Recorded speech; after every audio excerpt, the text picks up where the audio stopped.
आज की कहानी क्राइम की दुनिया की एक ऐसी कहानी है जिसे सुनकर आपके रोंगटे खड़े होने वाले हैं।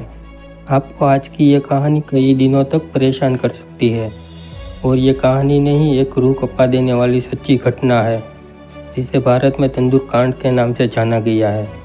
हेलो दोस्तों, मैं हूँ अनिल और आप देख रहे हैं वारदात एक और कहानी। दिल्ली के गोल मार्केट में सरकारी फ्लैट में सुशील शर्मा अपनी पत्नी नैना साहनी के साथ रहता था। लेकिन इस सुशील शर्मा ने जुलाई 1995 में एक ऐसा कांड कर दिया जिसे भारत में तंदूर कांड के नाम से जाना जाता है।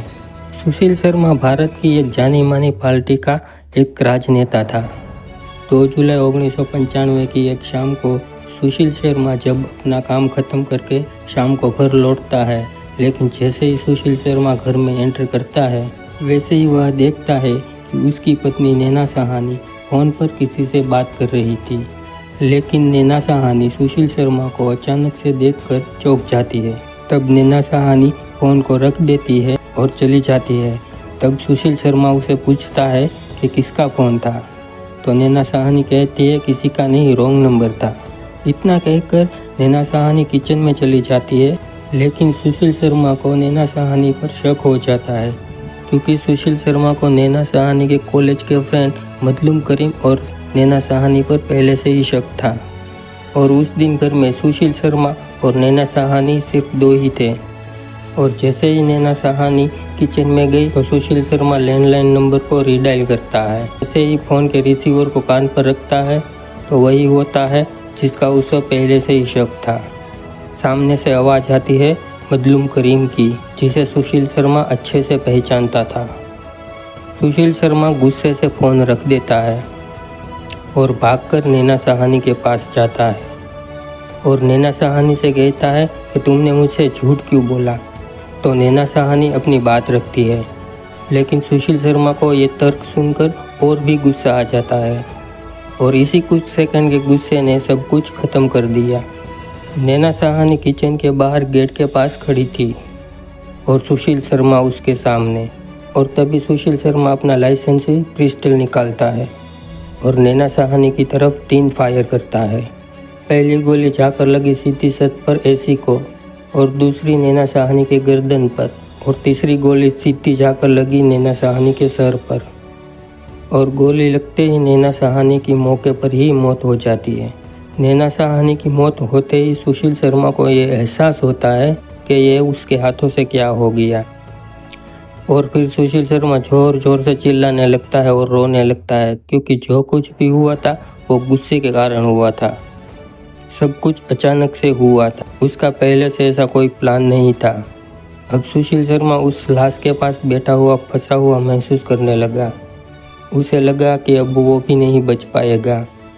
तो सुशील शर्मा खड़ा होता है और अंदर जाता है और अंदर से एक पॉलीथीन का बड़ा बैग लाता है और आसपास में पड़े हुए खून के छींटे को साफ कर उस लाश को पॉलीथीन की बैग में डाल देता है। और पहले तो फ्लैट के बाहर आकर चारों तरफ देखता है कि आसपास तो कोई नहीं है। और फिर वो बोरी जिसमें लाश थी उसको घसीटकर उसकी कार के पास ले जाता है। सुशील शर्मा उस लाश को उसी कार की डिक्की में रख देता है। फिर सुशील शर्मा गाड़ी को स्टार्ट करके गोल मार्केट से निकलकर यूं ही कार में घूमता रहता है क्योंकि उसे समझ में नहीं आ रहा था कि आखिर इस लाश का करे तो करे क्या। जब सुशील शर्मा गाड़ी चला रहा था तो उसके मन में यही था कि कहीं कोई चेकिंग ना हो जाए, रास्ते में कहीं कोई पुलिस चेक ना कर ले। तभी सुशील शर्मा के मन में एक बात आती है। वो तुरंत गाड़ी घुमाकर ITO पुल पर पहुंच जाता है क्योंकि सुशील शर्मा के दिमाग में यही बात आई थी कि वो अपनी बीबी की लाश ITO पुल से यमुना नदी में फेंक देगा। सुशील शर्मा अपनी कार को यहीं ITO पुल के पास में खड़ी करता है, लेकिन सुशील शर्मा देखते हैं कि रात के समय भी कितनी भीड़ है। वो डर रहा था कि कोई उसे देख ना ले क्योंकि वो एक जानी मानी पार्टी का राजनेता भी था, जिस कारण लोग उसे जानते भी थे। वो पकड़े जाने के कारण अपना इरादा बदल देता है। सुशील शर्मा वहीं से गाड़ी घुमा लेता है और वापस कन्नौज पैलेस पहुंच जाता है और सीधा अपने बगिया रेस्टोरेंट पर पहुंच जाता है। और यही बगिया रेस्टोरेंट है जहां पर तंदूर कांड को अंजाम दिया गया था। सुशील शर्मा उसी बगिया ढाबे पर जहां पर आज संग्रीला होटल है वहीं पर अपनी कार पार्क करता है और अंदर चला जाता है। और जब वो अंदर जाता है और देखता है तो बहुत सारे लोग खाना खा रहे होते हैं। उस वक्त रात को 10 बजे हो गए। उस रेस्टोरेंट का हेड केशव था जो सुशील शर्मा का एक अच्छा फ्रेंड था। और सुशील शर्मा केशव के पास जाता है और होटल को तुरंत बंद करने के लिए कहता है और कहता है कि किसी को भी खाना मत दो, कह दो कि खाना ख़त्म हो गया है। ये सुनते ही केशव चौंक जाता है और कहता है कि अभी तो खाना पड़ा है और लोग भी आ रहे हैं। और तभी सुशील शर्मा जोर से कहता है, नहीं, अभी सबको यहाँ से निकालो।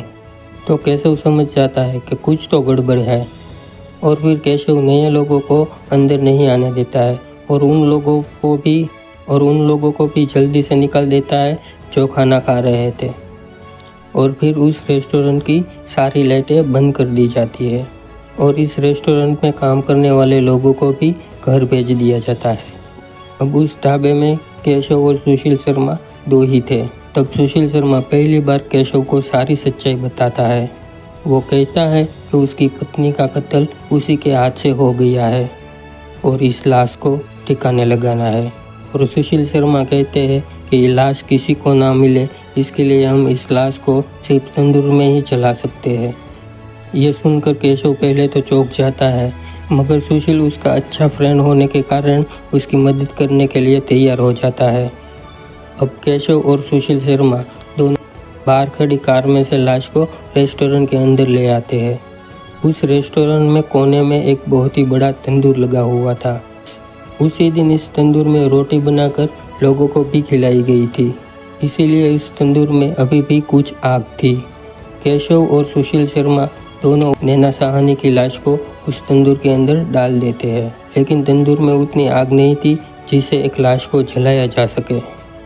अब आग को तेज करने के लिए ये दोनों तंदूर में पोस्टर और रद्दी के कागज़ डाल देते हैं, लेकिन फिर भी आग तेज़ नहीं हो रही थी। तब केशव सुशील के पास पड़े बटर को तंदूर में डालने के लिए कहता है और सुशील शर्मा बटर को तंदूर के अंदर डाल देता है।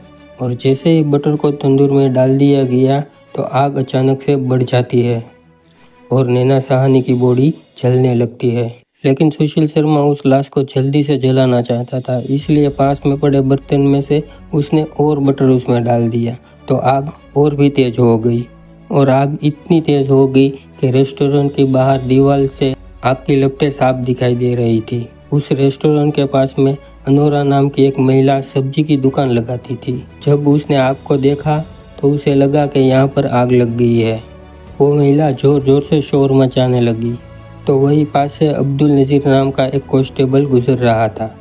वो उस महिला की आवाज़ सुन लेता है और भाग के दीवार पर चढ़कर देखता है तो वह देखता है कि अंदर बहुत ही बड़ी आग लगी है और दो आदमी उसके पास खड़े हैं। अब्दुल जब अंदर जाता है तो केशव पास में आ जाता है। अब्दुल कहता है कि अंदर आग लगी है, तो केशव कहता है कि नहीं, आग नहीं लगी, हम कुछ पुराने पोस्टर और कागज़ जला रहे हैं। अब्दुल कहता है थोड़ा सा ध्यान से, कहीं आग ना लग जाए। इतना ही कहकर अब्दुल बाहर आ जाता है, लेकिन जैसे ही बाहर आता है तो उसे अजीब सी बदबू आती है, जैसे किसी के बालों को, किसी के मांस को जलाया जा रहा है। अब्दुल को शक हो जाता है और फिर वो बाहर से धक्का देकर जल्दी से अंदर घुस जाता है और जब तंदूर की तरफ देखता है तो अब्दुल के रोंगटे खड़े हो जाते हैं।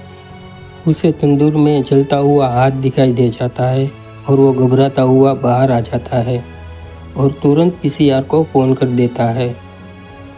कुछ ही देर में पुलिस वहां पर आ जाती है, मगर तब तक सुशील शर्मा वहां से भाग जाता है और पुलिस वाले जब तंदूर को बुझाते हैं तब तक नैना साहनी की आधी लाश जल चुकी थी।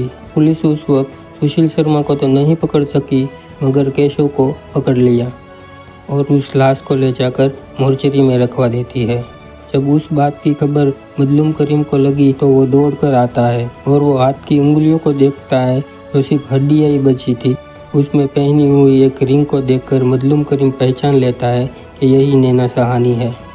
बाद में सुशील शर्मा अपना हुलिया बदलता हुआ भागता फिरता है, लेकिन आखिर में पुलिस उसे पकड़ लेती है और इस केस को रेयर केस मानते हुए सुशील शर्मा को फांसी की सज़ा हुई।